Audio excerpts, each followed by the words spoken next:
Hi hello ನಮಸ್ಕಾರ ಸ್ನೇಹಿತರೆ. ಇಲ್ಲಿ ಭಾಗ್ಯ ತಾಂಡವ್ ಇಡೀ ಫ್ಯಾಮಿಲಿ ಹೋಟೆಲ್ನಲ್ಲಿ ಮುಖಾಮುಖಿ ಆಗ್ತದೆ. ಹಾಗಿದ್ರೆ ಹೋಟೆಲ್ನಲ್ಲಿ ಒಂದು ದೊಡ್ಡ ಗಲಾಟೆನೇ ಆಗ್ತದೆ. ಏನಾಯಿತು ಏನು ಕಥೆ, ಈ ಕಡೆ ತಾಂಡವ್ ರೊಚ್ಚಿಗೆದ್ದದ್ದು ಯಾಕೆ, ಏನಾಯಿತು, ಇದು ಎಲ್ಲವನ್ನ ಕೂಡ ತಿಳ್ಕೊಬೇಕು ಅಂದರೆ ಈಗಲೇ ನಮ್ಮ ಈ ಚಾನಲ್ನ ಸಬ್ಸ್ಕ್ರೈಬ್ ಮಾಡಿ, ಹಾಗೆ ಈ ಒಂದು ವಿಡಿಯೋವನ್ನು ಪೂರ್ತಿಯಾಗಿ ನೋಡೋದನ್ನು ಯಾವುದೇ ಕಾರಣಕ್ಕೂ ಕೂಡ ಮರಿಬೇಡಿ. ಇಲ್ಲಿ ತಾಂಡವ್ ಮತ್ತು ಭಾಗ್ಯ ಮಗಳು ತನ್ವಿ PUCಯಲ್ಲಿ 91% ತೆಗೆದು ಪಾಸ್ ಆಗಿದ್ದಾಳ. ಅದೇ ಒಂದು ಖುಷಿಯಲ್ಲಿ ತನ್ನ ಅಮ್ಮನ ದಯವಿಟ್ಟು ನಮ್ಮನ್ನು ಹೋಟೆಲ್ ಕರ್ಕೊಂಡು ಹೋಗುವ ಅಂತ ಕೇಳ್ತಿದ್ದಾರೆ. ಆದರೆ ಇಲ್ಲಿ ಕುಸ್ಮ ಮಾತ್ರ ಯಾವುದೇ ಕಾರಣಕ್ಕೂ ಬೇಡ, ನಿಮ್ಮ ಅಮ್ಮನೇ ತುಂಬ ಚೆನ್ನಾಗಿ ಅಚ್ಚುಕಟ್ಟಾಗಿ ಅಡುಗೆ ಮಾಡ್ತಾಳೆ ಅಂತ ಹೇಳಿದಾಗ ಇಡೀ ಫ್ಯಾಮಿಲಿ ಕೂಡ ಹೌದು ಪಾಪ ಏನೋ ಕೇಳ್ತದೆ ಅಲ್ವಾ, ಒಂದು ಬಾರಿ ಹೋಟೆಲ್ಗೆ ಹೋಗೋದ್ರಿಂದ ಏನಾಗುತ್ತೆ, ಅದಕ್ಕೊಂದು ರೀಸನ್ ಇದೆ ಅಲ್ವಾ ಅಂತ ಎಲ್ಲರೂ ಕೂಡ ಹೇಳಿದಾಗ ಕುಸ್ಮ ಕೂಡ ಒಪ್ಕೋತಾರೆ. ಇತ್ತ ಕಡೆ ತಾಂಡವ್ಗೆ ಕೆಲಸ ಹೋಗಿದೆ. ತಾಂಡವ್ ಶ್ರೇಷ್ಠ ಇಬ್ಬರನ್ನ ಕೂಡ ಅಲ್ಲಿ ಬಾಸ್ ಕೆಲಸದಿಂದ ತೆಗೆದು ಹಾಕಿದ್ದಾರೆ. ಬಿಕಾಸ್ ಅಲ್ಲಿ ಭಾಗ್ಯ ಕ್ಯಾಂಟೀನನ್ನು ಶುರು ಮಾಡ್ತಿದ್ದಾರೆ. ಅದೇ ಟೈಮಲ್ಲಿ ಇವರಿಬ್ಬರು ಕೂಡ ಆಫೀಸಿಂದ ಹೊರಗಡೆ ಬೀಳಬೇಕಾಗಿದೆ. ಅದಕ್ಕೆ ಕಾರಣ ಭಾಗ್ಯಗೆ ತಾಂಡವ್ ಮಾಡ್ತಂಥ ಮೋಸ. ಇಂಥವ್ರಿಗೆ ಯಾವುದೇ ಕಾರಣಕ್ಕೂ ನಮ್ಮ ಆಫೀಸಲ್ಲಿ ಜಾಗ ಇಲ್ಲ ಅಂತ ಹೇಳಿ ಅಲ್ಲಿ ಬಾಸ್ ತಾಂಡವ್ ಮತ್ತು ಶ್ರೇಷ್ಠನ ಹೊರಗಡೆ ಹಾಕಿದ್ದಾರೆ. ಬಟ್ ಪಾಲಿಸಿ ಮೇಲೆ ಪ್ರಶ್ನೆ ಮಾಡ್ತಾಳೆ ಶ್ರೇಷ್ಠ. ಅವರ ಒಂದು ಕಂಪನಿ ಪಾಲಿಸಿ ಪ್ರಕಾರ ಗಂಡ ಹೆಂಡತಿ ಒಟ್ಟಿಗೆ ಕೆಲಸ ಮಾಡಬಾರ್ದು. ತಾಂಡವ್ ಭಾಗ್ಯನ ಬಿಟ್ಟು ಶ್ರೇಷ್ಠನ ಮದುವೆ ಆಗಿರೋದ್ರಿಂದ ಶ್ರೇಷ್ಠ ತಾಂಡವ್ನ ಹೆಂಡತಿ ಆಗ್ತಾಳೆ. ಆಮೇಲೆ ತಾಂಡವ್ ಶ್ರೇಷ್ಠ ಗಂಡ ಹೆಂಡತಿ ಇವರಿಬ್ರು ಒಂದೇ ಆಫೀಸಲ್ಲಿ ಕೆಲಸ ಮಾಡೋದು ನಮ್ಮ ಪಾಲಿಸಿಗೆ ವಿರುದ್ಧ. ಹಾಗಾಗಿ ನಿಮ್ಮನ್ನ ತೆಗೆದು ಹಾಕ್ತಾ ಇದೀವಿ ಅಂತ ಅಫಿಷಿಯಲ್ ಆಗಿ ಅವರಿಬ್ಬರನ್ನ ತೆಗೆದು ಹಾಕ್ತಾರೆ.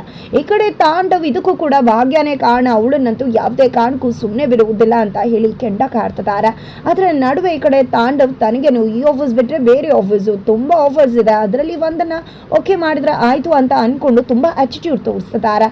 ಜೊತೆಗೆ ಅವರಿಗೆ ಒಂದು ಸಣ್ಣ ಸ್ಟಾರ್ಟಪ್ ಕಂಪ್ನಿಯಿಂದ ಕಾಲ್ ಬರುತ್ತೆ. ಬಟ್ ನಾನಿಂಥ ಕಂಪ್ನಿಗೆಲ್ಲ ಆಗೋದಿಲ್ಲ, ಏನೇ ಆದರೂ MNC ದೊಡ್ಡ ದೊಡ್ಡ ಕಂಪ್ನಿಗಷ್ಟೇ ನಾನು ಜಾಯ್ನ್ ಆಗೋದು ಅಂತ ತಾಂಡವ್ ಹೇಳಿಬಿಡ್ತಾರೆ. ಜೊತೆಗೆ ಈ ಕಡೆ ಯಾವುದೋ ಒಂದು ದೊಡ್ಡ MNC ಕಂಪ್ನಿಯಿಂದ ಅವ್ರಿಗೆ ಇಂಟರ್ವ್ಯೂ ಕಾಲ್ ಆಗಿರುತ್ತೆ. ಹಾಗಾಗಿ ಇಂಟರ್ವ್ಯೂನ ಅಟೆಂಡ್ ಮಾಡೋಕ್ಕೆ ಹೋಗಿದ್ದಾರೆ. ಶ್ರೇಷ್ಠಗೂ ಕೂಡ ನಿನಗೂ ಕೂಡ ಅಲ್ಲೇ ಕೆಲಸ ಕೊಡಿಸ್ತೀನಿ ಅಂತ ಹೇಳಿ ಮಾತು ಕೊಟ್ಟು ತಾಂಡವ ಆ ಇಂಟರ್ವ್ಯೂನ ಅಟೆಂಡ್ ಮಾಡ್ತಾರೆ. ಇಂಟರ್ವ್ಯೂನ ಅಟೆಂಡ್ ಮಾಡಿ ನನಗೆ 60% ಹೈಕ್ ಬೇಕು, ನಾನು ತುಂಬ ಪ್ರೊಫೆಷನಲ್, ಜೊತೆಗೆ ನಾನು ವರ್ಕಹಾಲಿಕ್, ನಮ್ಮ ಕಂಪ್ನಿಯಲ್ಲಿ ತುಂಬ ಪ್ರಾಜೆಕ್ಟ್ಸ್ನೆಲ್ಲ ಮಾಡಿಕೊಟ್ಟಿದ್ದೀನಿ, ನನ್ನಿಂದ ತುಂಬಾ ಪ್ರಾಫಿಟ್ ಆಗಿರತ್ತೆ, ನನ್ನಂಥ ಒಬ್ಬ ಮ್ಯಾನೇಜರ್ ಸಿಗಬೇಕು ಅಂದರೆ ತುಂಬ ಲಕ್ಕಿ, ಹಾಗೆ ಹೀಗೆ ಅಂತ ತನ್ನ ಬಗ್ಗೆ ತಾನೇ ಕೊಚ್ಕೊಂಡು ತುಂಬಾ ಆ್ಯಟಿಟ್ಯೂಡ್ ಆಗಿ ಆರೋಗ್ಯಂಟ್ ಆಗಿ ಬಿಹೇವ್ ಮಾಡ್ತಾರೆ. ಇದು ಮ್ಯಾನೇಜರ್ಗೆ ಸ್ವಲ್ಪ ಕೂಡ ಇಷ್ಟ ಆಗೋದಿಲ್ಲ. ಹಾಗಾಗಿ ಎದೆಲಿ ಮೇಲೆ ಸ್ವಲ್ಪ ನನ್ನ ಜೊತೆ ಬರ್ತೀರಾ ಅಂತ ಹೇಳಿ ತಾಂಡವ್ನ ಹೊರಗಡೆ ಕರ್ಕೊಂಡು ಬರ್ತಾರೆ. ಇವರೆಲ್ಲ ನನ್ನ ಆಫೀಸಲ್ಲಿ ಕೆಲಸ ಮಾಡ್ತಿರೋರು ಅಂತ ಅವರ ಆಫೀಸ್ನಲ್ಲಿ ವರ್ಕರ್ಸ್ನೆಲ್ಲ ತೋರಿಸ್ತಾರೆ. ನಿಮಗೆ ಯಾರಿಗಾದರೂ ಇವರು ಗೊತ್ತಿದೆಯಾ ತಾಂಡವ್ ಅಂತ, ನೀವೇನಾದರೂ ಇವ್ರನ್ನ ನೋಡಿದ್ರಾ ಅಂತ ಪ್ರಶ್ನೆ ಮಾಡ್ತಾರೆ. ಇಲ್ಲಪ್ಪ ಯಾರು ನಾವು ನೋಡಿಲ್ಲ ಅಂತ ಹೇಳಿ ಎಲ್ಲ ಹೇಳಿದಾಗ ನೋಡಿದ್ರಾ, ನೀವು ತುಂಬ ಫೇಮಸ್ಸು ಹಾಗೆ ಹೀಗೆ ಅಂತಿದ್ರೆ ಸಾಧನೆ ಮಾಡಿದ್ರೆ ಅಷ್ಟೇ ಕಣ್ರಿ ಫೇಮಸ್ ಆಗೋದು. ಆರೋಗ್ಯಂಟ್ ತೋರಿಸ್ಕೊಂಡು ಅಹಂಕಾರ ತೋರಿಸ್ಕೊಂಡು ಅಷ್ಟು ಬೇಕು ಇಷ್ಟು ಬೇಕು ಅಂದ್ರೆಲ್ಲ ಫೇಮಸ್ ಆಗಿರೋದಿಲ್ಲ ಅಂತ ಹೇಳಿದಾಗ ಏನು ಮಾತಾಡ್ತಿದ್ರಾ ನೀವು, ಇಂಟರ್ವ್ಯೂ ಕರೆದ್ಬಿಟ್ಟು ಈ ರೀತಿ ಬಿಹೇವ್ ಮಾಡ್ತಿದ್ರಾ ಅಂದಾಗ ನೋಡ್ರಿ, ನನ್ನ ಒಂದು ಕಂಪ್ನೀಲಿ ಸರಿಯಾಗಿ ಕೆಲಸ ಆಗಬೇಕು, ನಿಮ್ಮನ್ನು ಕೆಲಸಕ್ಕೆ ಸೇರಿಸ್ಕೊಂಡ್ರೆ ಖಂಡಿತ ಈ ನನ್ನ ಕಂಪ್ನಿ ನಡೆಯುತ್ತೆ ಅಂತ ನನಗೆ ಅನ್ನಿಸ್ತಿಲ್ಲ. ಏನಾಗುತ್ತೆ ಅಂತ ನಂಗೆ ತುಂಬ ಚೆನ್ನಾಗಿ ಗೊತ್ತದೆ. ನಿಮಗೆ ಹೈಕನ್ನು ಕೂಡ ಅಷ್ಟು ಕೊಡೋಕ್ಕಾಗೋದಿಲ್ಲ, ಜೊತೆಗೆ ನಿಮ್ಮಂಥ ಆರೋಗ್ಯಂಟ್ ಆ್ಯಟಿಟ್ಯೂಡ್ ಪರ್ಸ್ನಾಲಿಟಿಗೆ ನಮ್ಮ ಹತ್ರ ಕೆಲಸ ಕೂಡ ಇಲ್ಲ, ಮೊದಲು ಇಲ್ಲಿಂದ ಹೋಗ್ಬೋದು ಅಂತ ಹೇಳಿ ಅವಮಾನ ಮಾಡ್ತಾರೆ. ಇದರಿಂದ ತಾಂಡವ್ ಕೆಂಡ ಕಾಡ್ತಾರೆ. ಏನಿದು ಇಷ್ಟೆಲ್ಲ ಅವಮಾನ ಮಾಡ್ತಿದ್ದಾರೆ, ಏನು ನನ್ನ ಕೆಲಸಕ್ಕೆ ನಾನು ಬೆಲೆ ಕೇಳಿದ್ದೆ ತಪ್ಪಾಗೋಯ್ತಾ, ಹಾಗೆ ಹೀಗೆ ಅಂತ ಅನ್ಕೋತಾರೆ. ಅಷ್ಟರಲ್ಲಿ ಶ್ರೇಷ್ಠ ಕಾಲ್ ಮಾಡ್ತಾರೆ. ಏನಾಯಿತು ತಾಂಡವ್, ಕೆಲಸ ಸಿಗ್ತಾ ಆಯ್ತಾ ಅಂತ ಹೇಳಿದಾಗ, ಅಯ್ಯೋ ಇಂಟರ್ವ್ಯೂಗೆ ಕರೆದ್ಬಿಟ್ಟು ನನ್ನೇ ಅವಮಾನ ಮಾಡ್ತಾರೆ, ನನ್ನ ಒಂದು ಟ್ಯಾಲೆಂಟ್ಗೆ ತಕ್ಕನಾಗಿ ಕೆಲಸ ಕೊಡಿ ಅಂತ ಕೇಳಿದ್ರೆ ಆರೋಗ್ಯಂಟು ಅದು ಇದು ಅಂತ ಹೇಳ್ತಾರೆ. ನನ್ನ ಯೋಗ್ಯತೆ ತಕ್ಕಾಗಿ ಕೇಳಿದ್ರೆ ತಪ್ಪಾಗುತ್ತಾ, ಅದರಲ್ಲೇನಿದೆ ಆರೋಗ್ಯನ್ಸು ಅಂತ ಹೇಳಿ ಅಲ್ಲೂ ಕೂಡ ಆ್ಯಟಿಟ್ಯೂಡ್ ತೋರಿಸಿದಾಗ, ನೋಡು ತಾಂಡವ್, ನಮಗೆ ಕೆಲಸ ಆಗಬೇಕಾಗಿರೋದು, ನೀನು ಸ್ವಲ್ಪ ತಗ್ಗಿ ಬಗ್ಗೆ ನಡ್ಕೊಂಡ್ರೆ ಒಳ್ಳೆಯದು, ಈ ರೀತಿ ಆ್ಯಟಿಟ್ಯೂಡ್ ಆರೋಗ್ಯನ ಬಿಟ್ಬಿಡು ಅಂತ ಹೇಳಿದಾಗ ನನಗೂ ನೀನು ಕೂಡ ಹೇಳ್ತಾ ಇದೆಯಾ, ನನ್ನ ವರ್ಕ್ಗೆ ನಾನು ನನ್ನ ವರ್ಕ್ ಬಗ್ಗೆ ಹೇಳ್ಕೊಂಡ್ರೆ ಅದರಲ್ಲಿ ಏನಿದೆ ಅಂತ ತಾಂಡವ್ ಪ್ರಶ್ನೆ ಮಾಡಿ ಕಾಲ್ ಕಟ್ ಮಾಡ್ತಾರೆ. ಇವಳೊಬ್ಳು ನನಗೆ ಹೇಳೋಕೆ ಬರ್ತಾಳೆ ಅಂತ ಹೇಳಿ ತದನಂತರ ತಾಂಡವ್ ಮತ್ತೊಂದು ಇಂಟರ್ವ್ಯೂ ಇದೆ ಅಂತ ಹೇಳಿ ಮಗದೊಂದು ಇಂಟರ್ವ್ಯೂನ ಅಟೆಂಡ್ ಮಾಡೋದಕ್ಕೆ ಒಂದು ಹೋಟೆಲ್ಗೆ ಹೋಗ್ತಿದ್ದಾರೆ. ಅದೇ ಹೋಟೆಲ್ಗೆ ತನ್ವಿ ಒಂದು ರಿಸಲ್ಟ್ ಬಂದಿದ್ರಿಂದಾಗಿ ಪಾರ್ಟಿ ಮಾಡೋದಕ್ಕೆ ಅದೇ ಹೋಟೆಲ್ಗೆ ಭಾಗ್ಯ ಫ್ಯಾಮಿಲಿ ಕೂಡ ಬಂದಿದೆ. ಅವರ ಅಪ್ಪ ಅಮ್ಮನ ಸಮೇತ ಮಕ್ಕಳು ಸಮೇತ ಎಲ್ಲರೂ ಬಂದಿದ್ದಾರೆ. ತಾಂಡವ್ ಒಳಗಡೆ ಬರ್ತಿದ್ದಾಗೆ ಅವನ್ನ ನೋಡೋದಿಲ್ಲ, ಅವರು ಕೂಡ ತಾಂಡವ್ನ ನೋಡೋದಿಲ್ಲ. ತಾಂಡವ ಅಲ್ಲೇ ಅವನ್ನ ಇಂಟರ್ವ್ಯೂಗೆ ಕರೆದಂಥ ಬಾಸನ್ನು ಹೋಗಿ ಭೇಟಿ ಮಾಡ್ತಾರೆ. ನನ್ನ ಪ್ರೊಫೈಲ್ ತಗೊಳ್ಳಿ ಅಂತ ಹೇಳಿ ಅಹಂಕಾರದಲ್ಲಿ ಕೊಡ್ತಾರೆ. ಎಲ್ಲವನ್ನ ಕೂಡ ಅಬ್ಸರ್ವ್ ಮಾಡ್ತಿದ್ದಾರೆ ಮ್ಯಾನೇಜರ್ ಕೂಡ. ನೋಡಿ ನಮ್ಮ ಆಫೀಸಲ್ಲಿ ಕೆಲಸ ನಡೀತಾ ಇತ್ತು, ಕೆಲಸಕ್ಕೆ ಯಾಕೆ ತೊಂದರೆ ಅಂತ ಹೇಳಿ ನಿಮ್ಮನ್ನು ಇಲ್ಲೇ ಕರೆದೆ ಅಂತ ಹೇಳ್ತಾರೆ. ಗುಡ್ ಪ್ರೊಫೈಲ್, ತುಂಬ ಚೆನ್ನಾಗಿದೆ ನಿಮ್ಮ ಪ್ರೊಫೈಲ್ ಅಂತ ಹೇಳ್ತಾರೆ.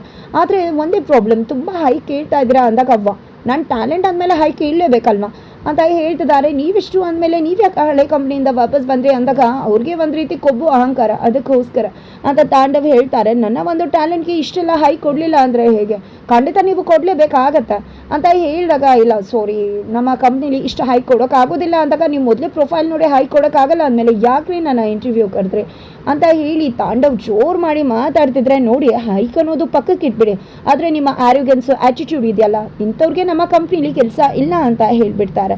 ಇದರಿಂದ ತಾಂಡವ್ ರೊಚ್ಚಿಗೆದ್ದಿದ್ದಾರೆ. ಇತ್ತ ಕಡೆ ತನ್ವಿ ಪಿಜ್ಜಾ ಬರ್ಗರ್ ಎಲ್ಲವನ್ನ ಕೂಡ ಆರ್ಡರ್ ಮಾಡ್ತಿದ್ದಾಳೆ. ಈ ಕಡೆ ಎಷ್ಟು ಅಂತ ಆಲ್ರೆಡಿ ಕುಸ್ಮೋರ್ ಕೇಳೋಕ್ಕೆ ಶುರು ಮಾಡ್ತಾರೆ. 220 ಪಿಜ್ಜಾ, 350 ಅಂತಿದ್ದಾಗೆ 700, ಅಯ್ಯೋ 600, 4 ರೂಪಾಯಿ ಕಡಿಮೆ, ಹಾಗೆ ಹಿಂಗೆ ಅಂತ ಹೇಳಿ ಕುಸ್ಮೋರ್ ಕೂಗಾಡ್ತಿದ್ದಾರೆ. ಅದರಲ್ಲೂ ಸರ್ವೆಂಟ್ ಬಂದು ವೆಯ್ಚೂರ್ ಎಲ್ಲ ಸಪ್ಲೈ ಮಾಡಿದೆ. ಏನು ಇದರಲ್ಲಿ ಇದೆ, ಓಹೋ 1 ಟೊಮೆಟೊ ಸ್ಲೈಸು, ಇದನ್ನು 25 ಟೊಮೆಟೊ ಮಾಡಿರ್ತೀರ ಒಂದು ಟೊಮೆಟೊದಲ್ಲಿ. ಹಾಗೆ ಒಂದು ಸಣ್ಣ ಈರುಳ್ಳಿ, ಈ ಒಂದು ಸ್ಲೈಸಲ್ಲಿ 25 ಸ್ಲೈಸ್ ಮಾಡಿರ್ತೀರ. ಅದ್ರ ಜೊತೆ ಇದೇನು ಬೋರ್ಡನ್ನು ತಟ್ಟಕ್ಕಂತ ತಟ್ಬಿಟ್ಟು ಇಲ್ಲಿ ಬ್ರೆಡ್ಡು, ಈ ಒಂದು ಬನ್ಗೆ 5 ರೂಪಾಯಿ, ಅದಕ್ಕೆ ಒಂದು 4 ಆಣಿ ಎಳ್ಳು ಯಾಕೆ ಹಾಕಿದ್ರ ಅಂತ ಗೊತ್ತಿಲ್ಲ. ಇದಕ್ಕೆ ಇಷ್ಟೆಲ್ಲ ಕೊಡಬೇಕಾ ಈ ಪಿಜ್ಜಾನ? ನನ್ನ ಸೊಸೆ ಎಷ್ಟು ಚೆನ್ನಾಗಿ ಗರಿಗರಿಯಾಗಿ ದೋಸೆ ಮಾಡ್ತಾಳೆ ಗೊತ್ತಾ, ಹೆಂಗಿದೆ ಅವಳ ಪಚ್ಚಿ ಥರ, ಅದೇನೋ ಕ್ರೀಮ್ ಬರ್ತಾ ಇದೆ ಹೊರಗಡೆ.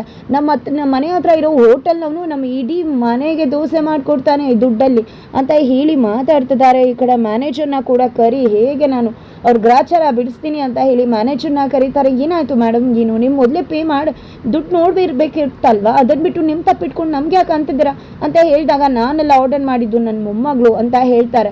ಆದರೂ ಈ ಟೇಬಲಿಂದನೇ ತಾನೇ ಆರ್ಡರ್ ಬಂದಿರೋದು ಅಂತ ಹೇಳ್ತಾರೆ. ಈ ಕಡೆ ಕುಸ್ಮೋರ್ ಕೂಗಾಡ್ತಿದ್ರೆ, ಈ ಕಡೆ ಧರ್ಮ ಅಂಕಲ್ ಸಮಾಧಾನ ಮಾಡ್ತಿದ್ದಾರೆ. ಈ ಕಡೆ ಪೂಜಾ ಕೂಡ ಹೇಳ್ತಿದ್ದಾಳೆ, ನಮ್ಮಲ್ಲೇ ತಪ್ಪಿಟ್ಕೊಂಡು ನಾವು ಅವ್ರಿಗೆ ಮಾತಾಡೋದು ತಪ್ಪಾಗುತ್ತೆ ಅಂತ.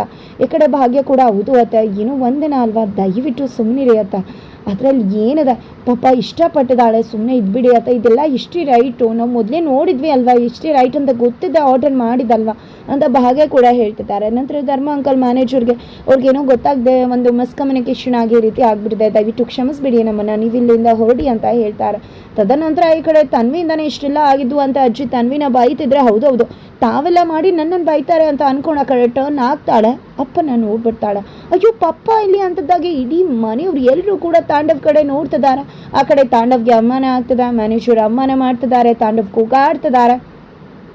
ತಾಂಡವ್ ಅಲ್ಲಿಂದ ಬರಬೇಕು ಅಷ್ಟರಲ್ಲಿ ಇವರೆಲ್ಲರನ್ನ ಕೂಡ ನೋಡಿದೆ ಶಾಕ್ ಆಗ್ತಾರೆ. ಏನಮ್ಮ ನನ್ನ ಅಳಿಯಂಗೆ ಎಲ್ಲೇ ಹೋದರೂ ಕೆಲಸ ಸಿಗುತ್ತೆ, ಬಾಗಿನ ಥರ ಅಲ್ಲ, ತಾಂಡವ್ ತುಂಬ ಓದ್ಕೊಂಡಿದ್ದಾರೆ ಅಂತ ಹೇಳ್ತಿದ್ದೆ, ಪಾಪ ಈಗ ನೋಡಿದ್ರೆ ಕೆಲಸ ಸಿಗದೆ ಅವಮಾನ ಅನುಭವಿಸ್ಕೊಂಡು ಒದ್ದಾಡ್ತಿದ್ದಾರೆ ಅಂತ ಪೂಜಾ ಹೇಳ್ತಿದ್ದಾರೆ. ಈ ಕಡೆ ತಾಂಡವ್ ಅಂತೂ ಕೆಂಡ ಕಾರಿದೆ, ಮತ್ತೆ ಭಾಗ್ಯ ಮೇಲೆ ಕೂಗಾಡಿ ಕಿರ್ಚಾಡಿ ಎಗ್ರಾಡಿ, ನಿನ್ನನ್ನಂತೂ ಸುಮ್ಮನೆ ಬಿಡೋದಿಲ್ಲ, ನಿನ್ನನ್ನು ಬೀದಿಗೆ ತಂದೆ ತರ್ತೀನಿ ಅಂತ ಹೇಳಿ